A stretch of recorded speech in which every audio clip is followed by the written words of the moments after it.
So, a Ghanaian businessman, Dr. Daniel Macaulay, aka McDan, has blasted Ghanaian ministers for not being accessible enough to Ghanaian businessmen in the country. To be able to invest about $38 million in the aviation business within 1 year, $88 million in the salt within 2 years, and still be able to procure cargo planes and vessels to be able to connect the continent tells you that it's a favorable place to do business.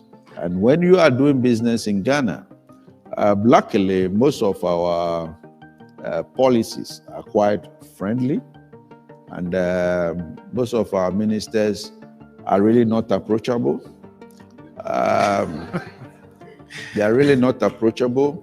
I don't want to sit here and hit on my ministers, but some of my ministers. But for me, if you ask me, it's about time they begin to take businessmen in Ghana very seriously. I believe they don't take businessmen in their own country very seriously. Well, we are not protected.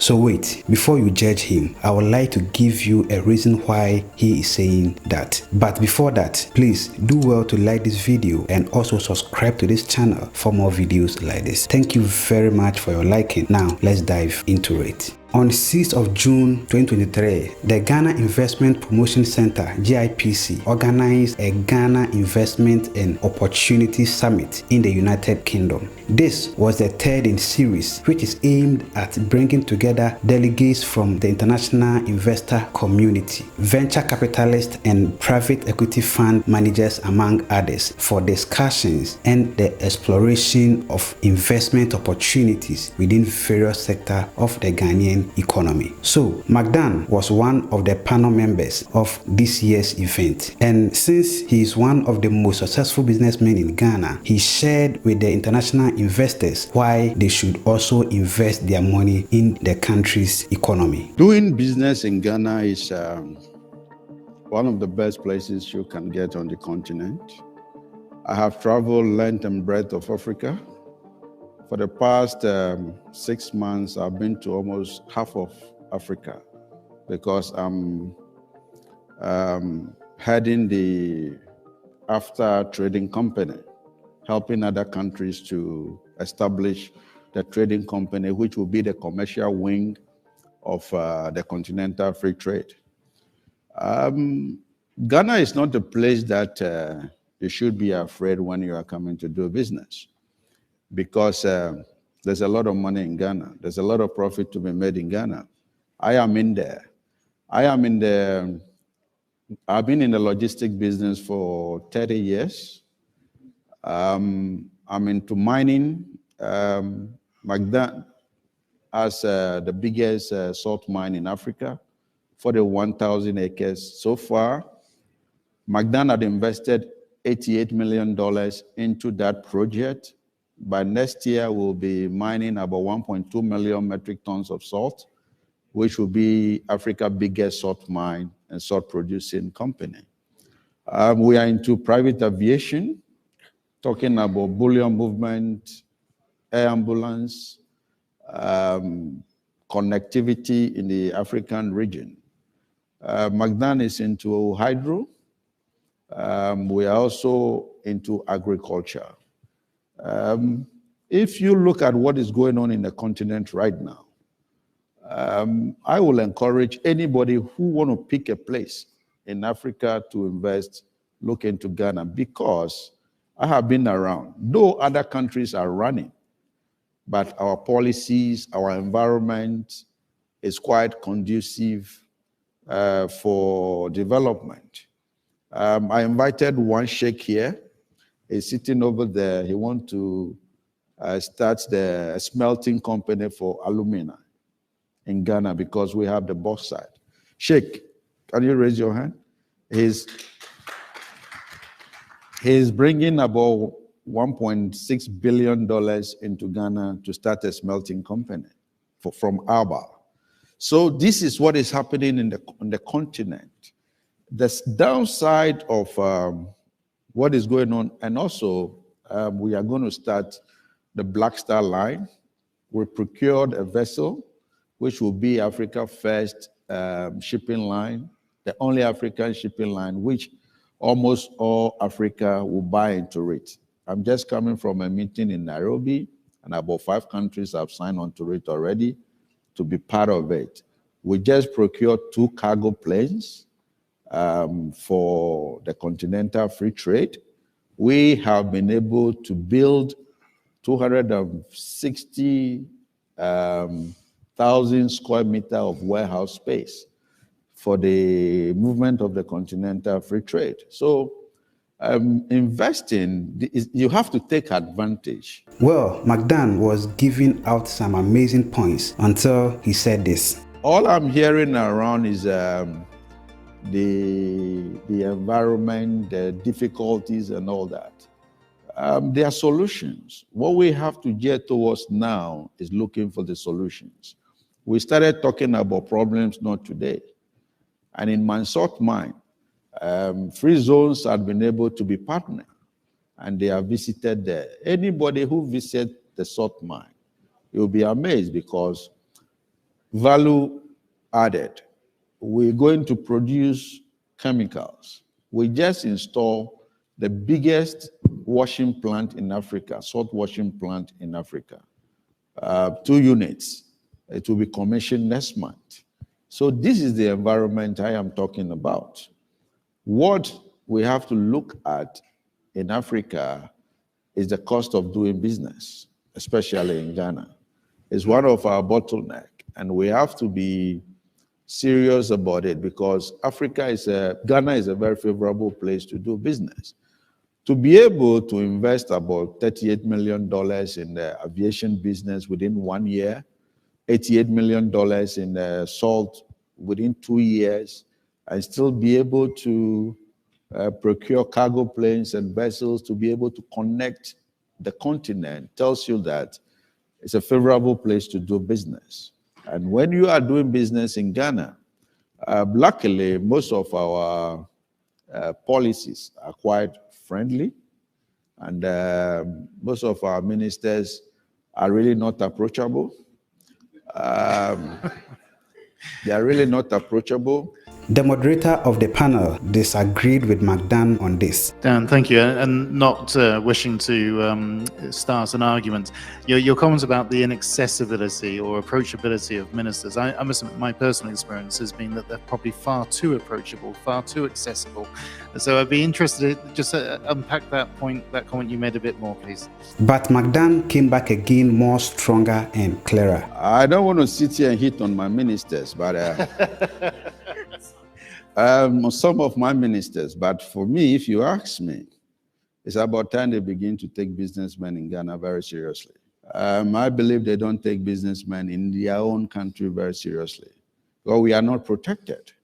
And if I have different concepts, the ministers in Ghana have to start running after the businessmen. We are living in a country where businessmen rather run after the ministers. And I am not for that. There's no intelligence in the system to know which sector or which businessman is doing very well in the country. And everything is like free fall. I believe most of the ministers should have intelligence in their various sectors to know who is a big boy in the system. When I was delivering an address somewhere, and I said that countries like Ghana need the big boys. You need big businesses to industrialize. You don't need SMEs. The big businesses give birth to the small business, the SMEs. And a country like America was built on 5 businesses. A country like Japan, Toyota, Nissan, Nokia, and I think 5 companies. So if we concentrate and we deliberately, I'm using the word deliberate attempt from politicians to build businesses, I think Ghana is a small place. I mean, you don't need more than 2-3 companies to raise Ghana to the international level. I am doing salt, and I'm sitting in Ghana, and I've been able, this is not a DFI, to invest $88 million into a project. Is there, everybody is seeing it. I'm sitting in Ghana, and I've spent close to $40 million within a year to open a private jet aviation business. I'm building hangars. I'm bringing MRO into Ghana. Ghana is a very good place. So what is the job of the ministers? The job of the ministers is to look at the indigenous businesses who can pull international business into the country. We can pull a lot into the country. If I can bring a sheikh looking to establish a smelting company for the biggest alumina company in the world, which is Alba, somebody also can do something. Last 2 weeks, I was called to if I can be able to connect Africa to the Caribbean, to put an airline. I'm not interested in passenger airline, but I saw the need. This morning, I was sitting here and I received a mail from my partners. They have made 2 aircraft available for me to start the route. That Airbus 340-300 and Airbus 340-600. Just this morning, sitting here. This is what we can pull the international business to connect in Africa, especially Ghana. Thank you very much for that, Dan. And that's fantastic. But this man was there. He is called Honorable K.T. Hammond. He is known as one of the most controversial politicians in the country. Currently, he is serving as the Ghanaian minister responsible for trade and industry. And fortunately enough, he was one of the panel members, and he gave McDan a wonderful answer. For energy, Minister for private, Minister for tourism, the agriculture minister is in here. I'm surprised that the accusation is that, make a note of it, because this matter will be discussed at cabinet, obviously. I am surprised that the accusation is that we are not affable enough. My door literally is open, it's not shut. I do know his for certain. A lot of people, since I assumed that position, have been to the office. Quite a lot of them, literally. Sometimes I close about 10 in the night. I've heard about his name. He hasn't been to my office before. I haven't seen his face before. But now he tells me the reason why I haven't seen him. He says we should be looking for him. And that, again, I suspect is the new way of doing business. Cabinet should know about this, and this matter will have to be discussed. And this is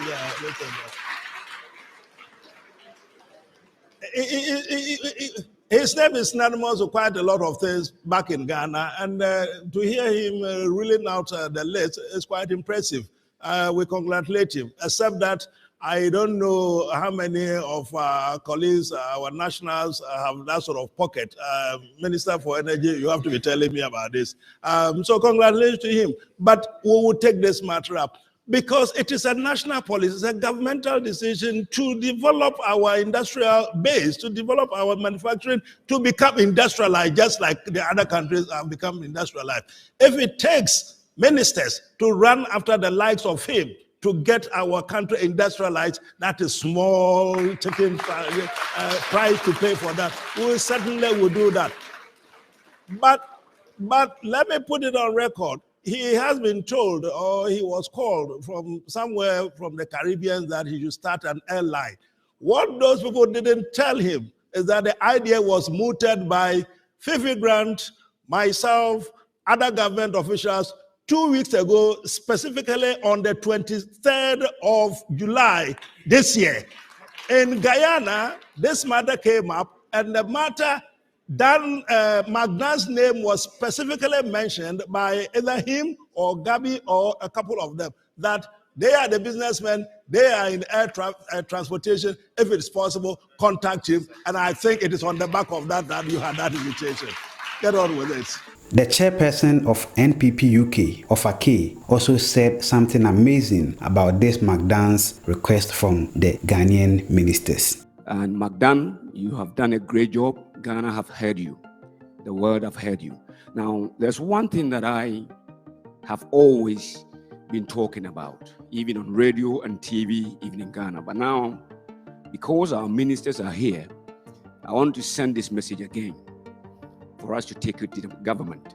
So I believe that Ghana have to deliberately, and I use the word deliberate, to empower such people like McDan, even if it's the government leading such powerful people. We have 16 regions in our country. If we are able to create that workspace and empower these ones who have already been there, lead them, even if the government have to guarantee for them to get billions of dollars of loan, which they are going to be paying by themselves, not the government, they can create that working space for us than the government doing it themselves. Thank you. So let us know your thoughts and suggestions on this inside the comment section below. Thank you very much for watching this episode. My name always remains Sheriff Haruna. Have a joyful life and see you in our next video. Mackerel.